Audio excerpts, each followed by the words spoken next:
You're listening to Too Much on Her Plate, the podcast for smart, busy women who are tired of running on the hamster wheel and are ready to create freedom from overeating and emotional eating. I'm your host, clinical psychologist, author, and a smart, busy woman too, Dr. Melissa McCreary.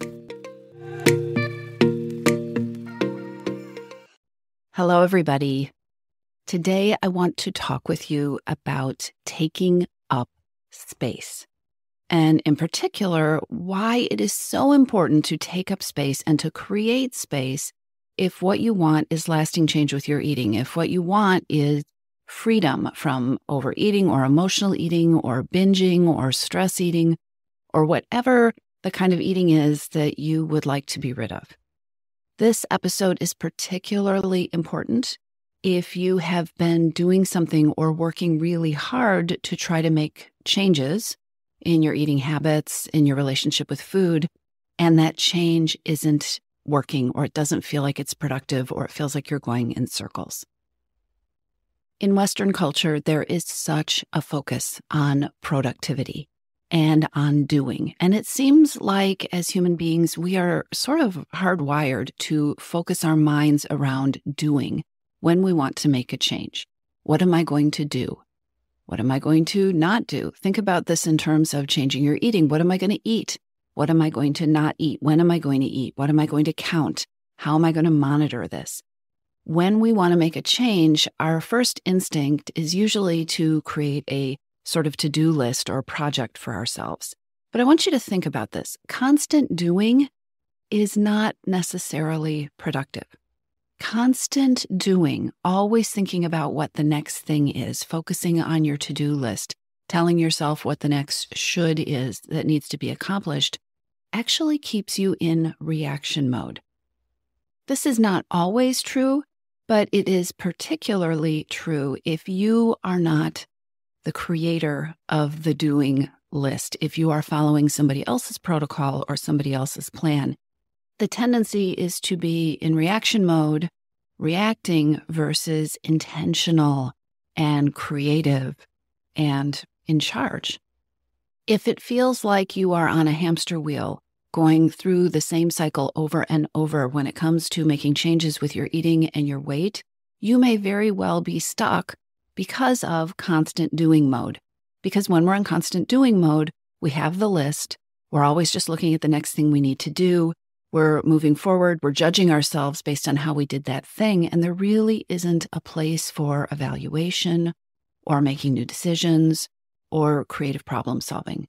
When you're in constant doing mode, there isn't a place to stop and analyze and think, what would be a better, more successful, or easier way to accomplish this goal, to change my eating, to make this work for me? And we all have that productivity-focused part of our brain that is just screaming at us, but wait, if I'm not doing something, how am I going to create change? If I'm not doing something, how is anything different going to happen? Here's where I want to start this episode. Not doing is not inaction. Not doing isn't inaction or non-action if you give yourself space. If that not doing is actually a container. When you give yourself dedicated space, amazing things can happen. Let me give you some examples of what I mean by space.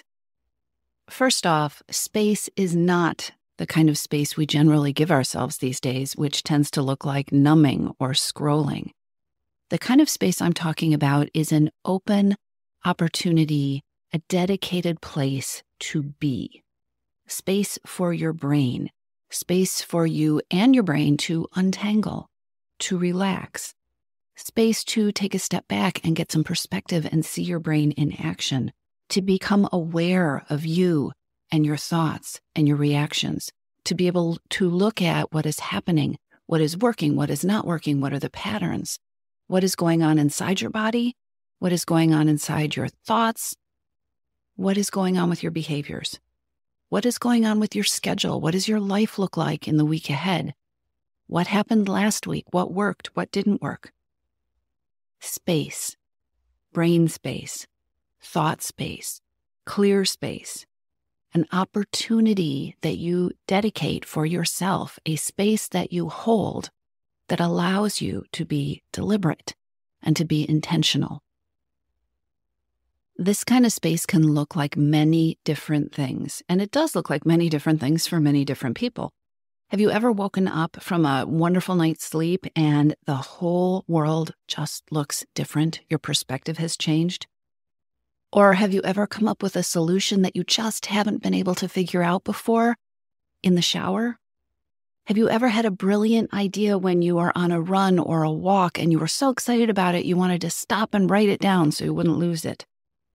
Or maybe you figured something out, or you've had an insight while journaling and just free writing. Or maybe you have come away with a fresh perspective from a vacation or even taking a day or an afternoon off.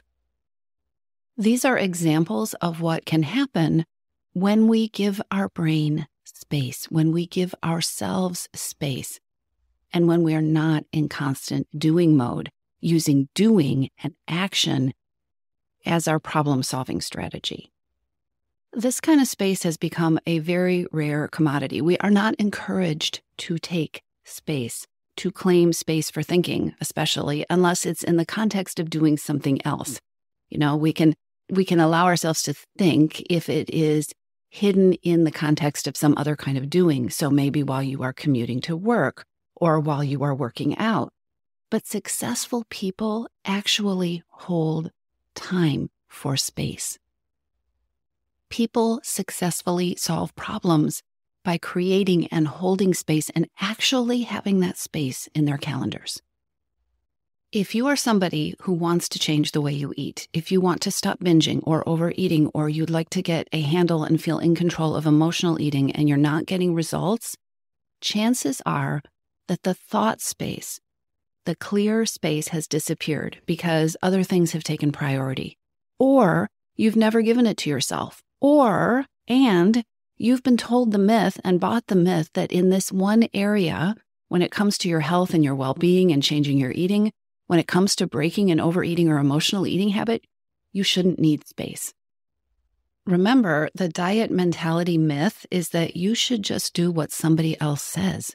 You should just follow a plan someone else has created, and it should magically be a fit for you. And if it isn't working, you should just try harder. You should just apply more willpower and more discipline. You should stay in action. It probably goes without saying, but I'm going to say it anyway. When we stay in action, doing something that isn't working and isn't set up for us to work because it doesn't fit us, when we stay in action doing that same thing and pushing ourselves harder and harder and over, we create the vicious cycle. And this is how yo-yo dieting and yo-yo weight loss and vicious cycles, ongoing cycles that feel like a hamster wheel with food and eating and weight, this is how they happen. The way to escape them is to break the cycle of constant doing and try claiming some thought space, some clear space. I think of it as CEO space, actually, because it is within this space. It is by claiming the time to take charge of what is a problem for you, what is not working for you. It is by claiming this time that you get to take your power back, that you get to be creative, like the CEO of your own well-being and of your own life, and work towards designing and executing a solution that is going to work and to last for you. So this is my challenge for you. Start claiming CEO space. Experiment with what works for you. I have worked with so many women and seen so many different versions of this CEO space. It might look like journaling in the morning. It might look like a walk in the evening. It might look like an afternoon nap or a coffee break. One client I have, she loves to just sit and think and stare at a wall and let her mind do its work. Imagine that, giving yourself pure space. Another client goes for a drive. One listens to music. One likes to listen to classical music in her living room and be the conductor and just see where her brain takes her. Another woman I've worked with finds her space in the sauna sometimes, and another does it by shooting basketball. basket. It's important for you to figure out what helps your mind be at its best. What helps your mind solve problems? Do you sit down with a pen and a new pad of paper, or do you need to go outdoors and just let your mind be free and see what pops up in your head when you're not really paying attention? Are you in a place where it's time to get your ideas in the shower? Or do you want to sit down and map them out and really be strategic about it? No matter what you decide and discover your style of space is, none of this kind of high-level problem solving is going to happen if you don't give yourself the space to experiment and to explore and to see what your brain needs to be at its best, to see what it is that you need, what the style is that you need to access your inner CEO, the one who can help you figure out what is going to work for you. The bottom line is, if you want to create new results and you want to have a different relationship with food, you've got to create space that will allow you to change. And it's important to take this space and to create this space and to claim this space. Write it in your calendar, not just so that you can focus on what you are going to do. You don't want to use this space to just revert back to a longer to-do list. Your relationship with food is so much more than meal prep and grocery lists.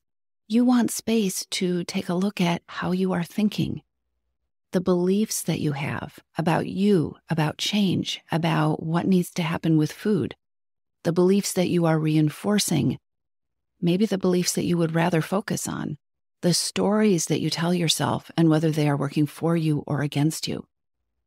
You want space, CEO space, so that you can look at, from a different perspective, the way that you respond to your needs and to your feelings, so that you can find ways to connect with what your needs and feelings are, so that you can strategize ways that you want to respond to yourself and those needs and those feelings without food, or without having to stuff them down or push them away because there isn't enough space to deal with them.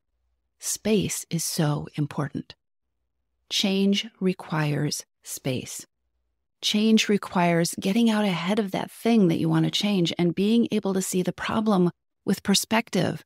Imagine being able to be on a mountain and look down on it instead of being in the weeds and trying to react and come up with solutions while you are down there.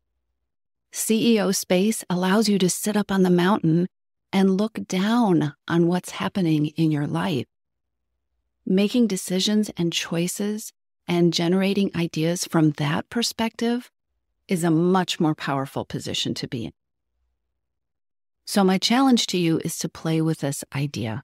Pull out your calendar, grab your schedule, and literally block out time and space for you. You don't have to know what you're going to do with it. You don't have to know what it looks like. Remember, you can sit at your desk and stare at the wall. Go for a walk. Take a shower. Give your brain the opportunity to work for you. That's how you become the CEO. That's how you take your power back. And that is how you create your relationship with food. If you're ready to lose your overeating and emotional eating habits, and you are ready to step into a relationship with food that fits you, one that doesn't rely on willpower and deprivation, then now is the time to join your missing piece. Enrollment is open, and this is the perfect time to join me. Go to toomuchonherplate.com/freedom, or just click on the link in the show notes. Your Missing Piece is the program where I show you step-by-step how to create freedom from overeating with a unique combination of psychologist-designed, personalized work with me, coaching, and smart strategy. You'll learn how to reclaim your power, ditch the diets, and create results that are built to last. Check it all out at toomuchonherplate.com/freedom, and I'll see you inside.